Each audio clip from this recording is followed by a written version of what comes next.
Techno পোয়াটা ভালো mobile গো। কত টাকা নিল? 20,000। আর 10,000 টাকা দিয়ে আমি কিনলে ভালো পেতাম। আর 10,000 টাকা দিয়ে আমি কিনলে ভালো পেতাম।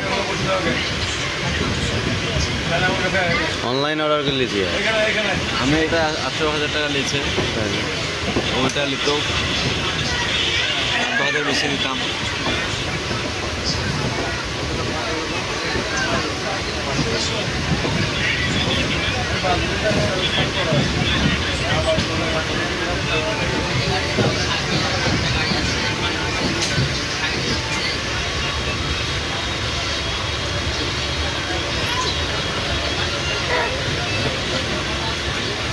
ভাবছি